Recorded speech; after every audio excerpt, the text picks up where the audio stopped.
And so, question one, why am I no longer motivated to do my dream job? So, this one's interesting because motivation, like from a pure thought work, mindset work sort of standpoint, motivation and a lack of it come out of a freeze response. But a freeze response has a really interesting impact on our nervous system. And so sometimes, like, the thing that is interesting is we can be motivated by our thoughts. Like, I'm so excited to get started, right? That kind of thought can create motivation. But a lot of times, particularly when we're stuck or we're procrastinating, it's actually the motivation will come after we get started. If it's something we don't want to do, but we need to do it, the motivation actually comes afterwards. So I'm going to try to break this down because this question is interesting. I don't actually know what this person is feeling, right? Like, it could be that well, I'm going to dive into them in a second. Let me just talk about the nervous system responses. So already covered that motivation comes from both thoughts and actions, right? I see a future state that will come from taking this action and I will take it, right? But we might be stuck in overwhelm, procrastination. We might shut down and just be like, I am totally paralyzed on this couch, right?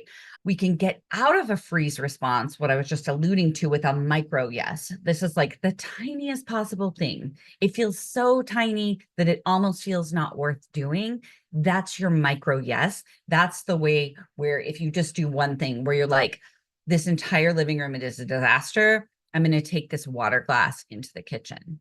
Then I'm going to come back and I'm going to sit on this couch again. If you just have to have a micro yes, because if you're like, the whole house is a mess, if I just clean the bathroom, right? And then you could like feel really good about it. And that might motivate you to do something else, right? But a lot of times, particularly with things we don't want to do, motivation is after we take some kind of action. So, but I'm thinking in this case, based on how the question is worded, that it's likely coming from your thoughts that you don't feel motivated, that the dream job isn't what you thought it would be, or you thought you would be a different person, or you would feel differently once you got the job. Like, that would be my best guess, but I'm going to try to coach to each of these things because it could also be, I got the thing and now I'm afraid I'm going to lose it, right? That's like our third way of thinking about, like, why is there a loss of motivation to do this thing? We could be operating from fear. We got in the chat here. I just gotta. Oh, Ashley said the micro yes is such a powerful tool. I think Martha Beth talks about it as turtle steps. Yeah.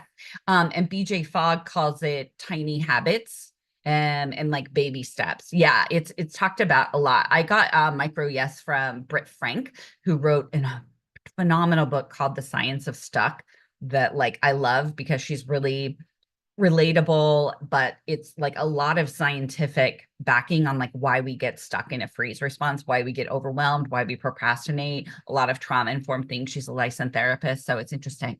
She said, talks about breaking it down as turtle steps, or breaking down the big task into small enough pieces until you feel something inside you shift and say, okay, I think I can do that. Right.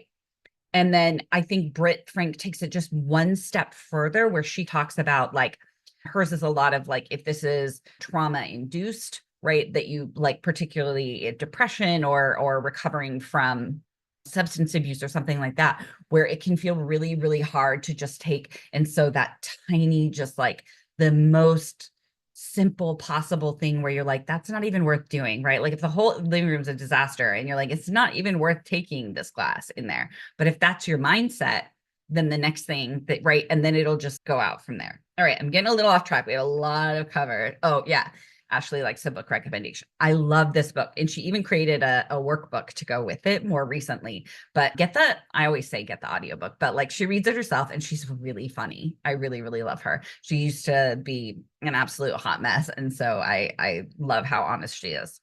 Okay, so how does our socialization play into this feeling of stuck? So we do get socialized in like this fairy tale thing, right? Where there's this future state where we're happy and everything's perfect, right? It's a little Disney princessy, but that can also create unrealistic standards and pressures of what something should feel like, right? We thought if we got this job that we would feel different. about our work or ourselves. We would feel fulfilled, right? But there's maybe that expectation needs to be examined.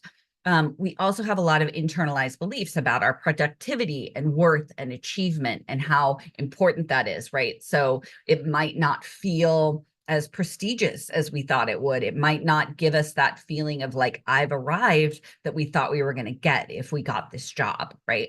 We're also taught to be liked over respected and not to be too much, right? And also to be a good girl and to do it right. And so what could be playing is a thing in here too is like, I really thought I'd like this job. It turns out I don't. But particularly if you spent a lot of education or a lot of time, or you worked several years to get this role and it's not what you like, it's just not something you enjoy, then that can be really hard, because then we're going to tell ourselves this narrative of like, you did it wrong, you did something wrong, rather than like, oh, wow, this just didn't turn out the way I thought it would. But I already know that I can get my dream job. So I just need a new dream job and I'll go get that. Right. Okay. So what feelings are coming up in this? One's a fear response. Like, this could be that like, I got my dream job, now what? Or I got my dream job, now what if I lose it, right? That can feel really, really dangerous. Or I accomplished everything that I wanted, and now I don't relate to my friends and family as much. Or this fear of like rejection or social exclusion or criticism, right? If you've achieved a lot more than, say, your friend group, right? There can be something that's going on in there. Or like I was just talking about, the fear that you made the wrong decision and that everyone will know that you made the wrong decision, wrong being quote unquote, right?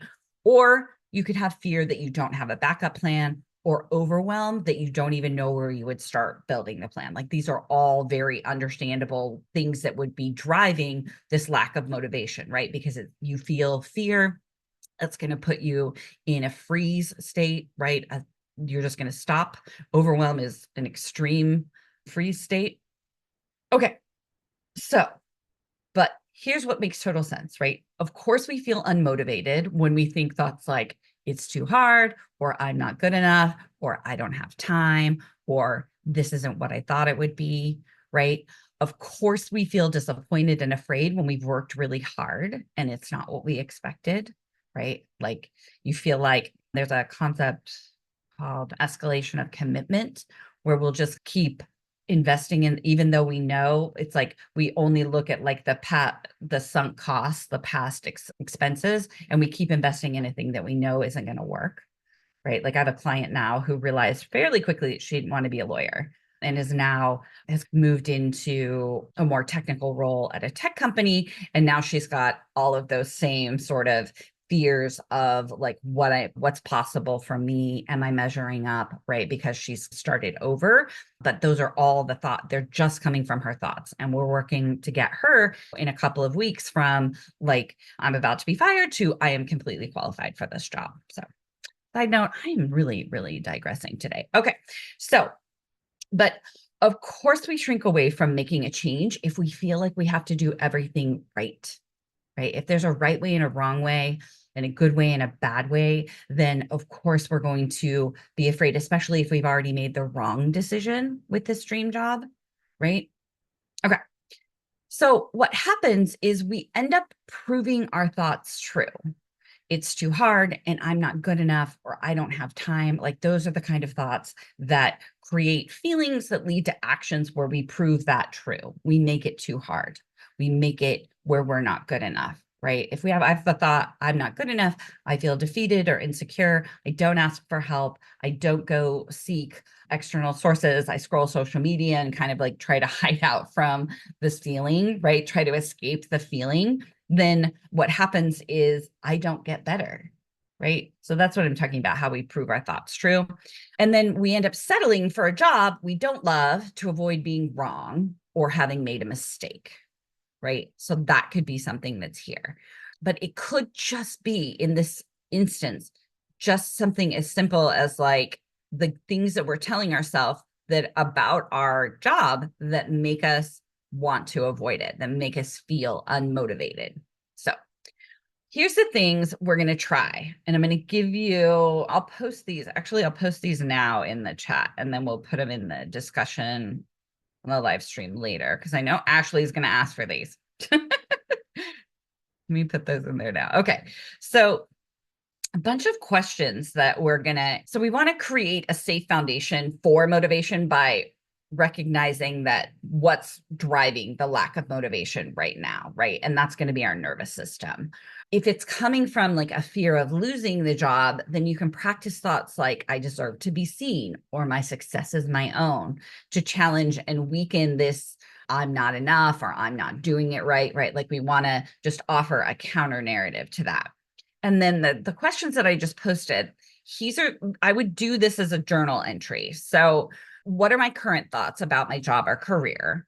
What did I initially think and believe about this job when I first started? And how is that different now? This one would be really interesting. What fears or doubts do I have about my future in this job? What part of this work do I genuinely enjoy or feel energized by? What would make this job feel inspiring again? So do those journal prompts. Just that's going to help you uncover like what's causing this lack of motivation.